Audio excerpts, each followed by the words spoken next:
Sige mga tao, matagal ko nang binabalaan sa channel na ito na sina Anthony Albanese at Tuti Ikia ay sumisira sa ating matagal ng alyansa sa mga bansang tulad ng Estados Unidos. At sa parihong kaso, mas maraming makukuha ang UK at Australia sa alyansa sa Estados Unidos kaysa sa makukuha ng Estados Unidos sa alyansa sa kanila. Bakit ito ginagawa ng kaliwa at semi-sosyalistang politiko? Dahil natatakot sila sa kanilang botanteng Muslim. Kaya, para mapalugod lang ang maliit na bahagi ng populasyon, ang mga Muslim, sinisira nila ang alyansa natin sa Estados Unidos. Noong Marso 21 ipinahiwatig ito ni Donald Trump. Sinabi ko ring lalala pa ito. Pakinggan ninyo. Ginoong Pangulo, nagkaproblema kayo sa Australia, Japan at South Korea sa ganitong paraan. Nagulat talaga ako sa Australia. Ano bang gusto niyo gawin nila? Dapat makialam sila. Magugulat ako kung tatanggi sila kasi lagi tayong pumapayag. Ano bang tinanggihan ng Australia? Ano ang tinanggihan ng Australia? Ginoong Pangulo. Kaya sinabi niya yon. Pagkatapos, nag-post ang ABC, ang channel nilang propaganda na pinopondohan ng buwis ng mamamayan. Nito 2 araw nang nakalipas. Parang naghahanda na sila ng daan para ilayo ang sarili nila sa Amerika. Ito ang Pine Gap. Kung sangkot ang Pine Gap sa mga insidenteng yon, sa tingin ko dapat itong kondenahin. Bilang mga Australiano, dapat natin itong imbestigahan. Bilang mga Australiano, dapat nating imbestigahan ito. Siya nga pala ay Pakistani. Sabi nila, kung tumutulong ang Pine Gap facility sa mga puwersa ng US sa Iran, dapat itong imbestigahan dahil may mga estudyanteng babae na namatay sa Minab na malinaw na pagkakamali. Ayaw ng US pumatay ng estudyanteng babae sa Iran, pero wala namang naniniwala. Ginagamit pa rin nila ito laban sa operasyon. Hindi lang para sa Israel o US ang operasyong ito, kundi para sa lahat. Kasama tayo. Nahaharap tayo sa matinding krisis sa enerhiya. Sabi nila, sa kalagitnaan ng Abril, mauubos na ang gasolina sa mga gasolinahan. Hindi kasalanan ni Donald Trump na wala tayong strategic reserves.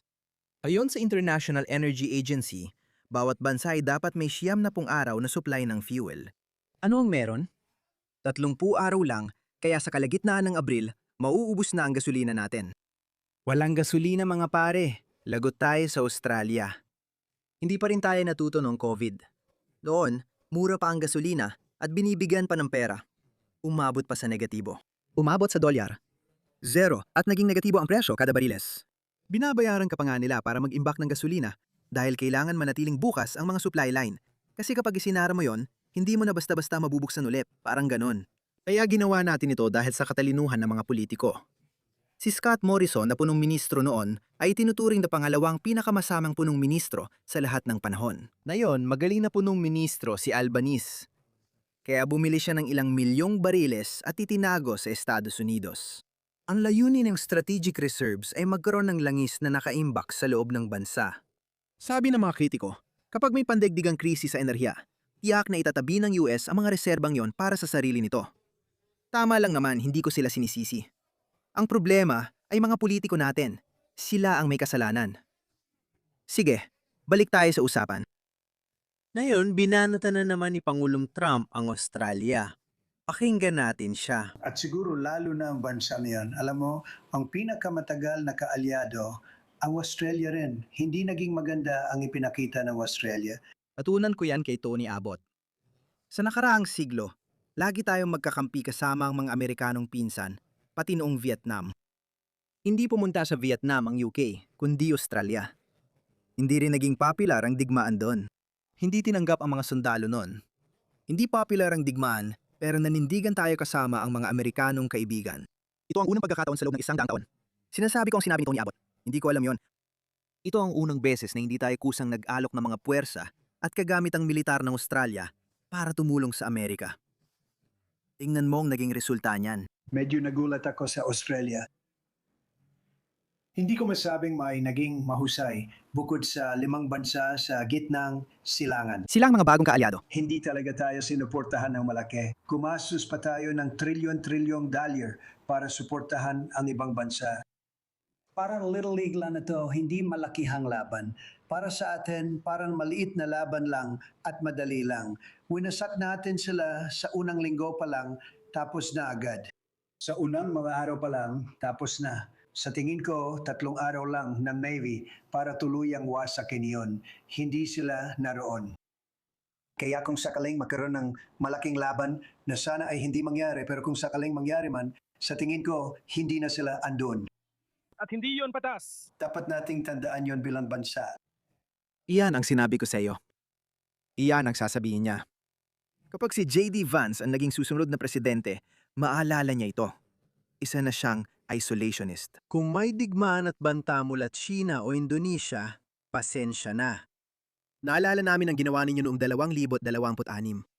Hindi kayo tumulong noon, kaya bakit pa kami sasaklolo sa inyo? Kailangan mong tandaan, may mga isolationist sa Amerika. Noong 1939, ayaw ng Amerika sumali sa ikalawang digmaang pandigdig. Ito ang dahilan kaya naalala si Churchill bilang isa sa mga pinakadakilang lider ng ika-20 siglo. Dahil mula 1900 at 39 hanggang 1900 at 41 si Churchill ay nag-iisa lang.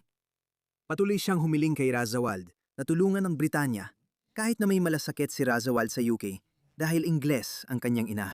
Nagtaas siya ng kamay at nagsabing, pasensya na, wala akong magagawa. Pagkatapos, inatake ng Hapon ng US sa Pearl Harbor. Kinabukasan, nagdeklara ng digmaan si Hitler laban sa Amerika, kaya napilitang sumali ang Amerika sa digmaan kontra Alemanya. Pero paano kung hindi magkamali ang Indonesia? Malamang hindi nila yon magagawa dahil kulang sila sa kakayahan. Paano naman kung hindi magkamali ang China? At si J.D. Vance ay nasa pwesto. Sino ba talagang tutulong sa atin? Simple lang ang punto. At hindi ko rin ito punto, mga pare. Ang punto nito ay nilahad ng mga Australiano estratega at ito ang pundasyon ng ating doktrinang pangdepensa. At si Anthony Albanese, na nakikinig kay Tutiakia na may sarili ring problema sa Islamista, ay nagsasabing, ayaw naming makialam. Walang batas internasyonal. Laban daw ito sa batas internasyonal. Ano nga ba ang batas internasyonal? Sa totoo lang, anong parte nito ang ilalabag? Pumunta ka sa UN Security Council at sabihin, may dahilan kaming maniwala na makakakuha ng sandatang nuklear ang teroristang rehiming ito. Ayon sa sarili nilang pag-amin, mayroon silang 400 at 40 kilo ng enriched uranium na 2 linggo na lang ay pwede nang gawing 12 nuclear bomb. Naniniwala kami doon.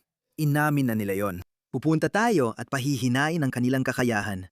Binuveto ito ng Rusya at Sina at sinabi nilang hindi sila magbibigay ng mandato.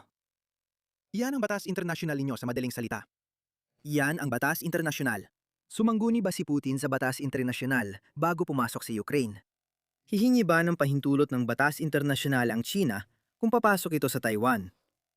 O kapag pumasok ito sa Australia? Alam mo ba kung anong sasabihin ni J.D. Vance? Kukondena natin yan sa UN.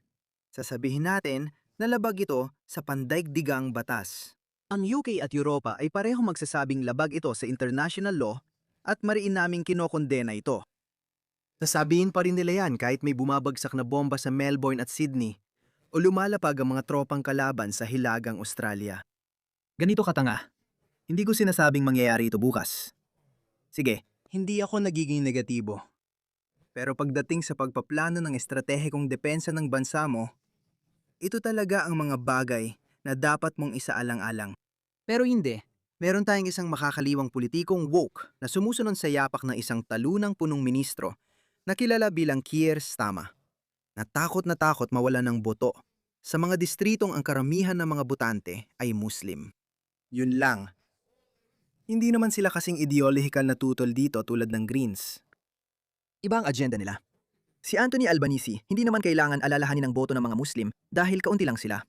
Sinasabi lang nila sa papel na tungkol ito sa internasyonal na batas. Pero hindi totoo. Ayaw lang nilang ma-offend ang base ng mga botanteng Islamista. Yan lang. Pakinggan ang sinabi ni Trump. Tatandaan natin yan. Tatandaan din nila yan. Itong mga kaawa-awang punong ministro, nilalagay nila sa panganib ang pambansang seguridad natin. Sa tingin ko, nakakabahala talaga mga pare.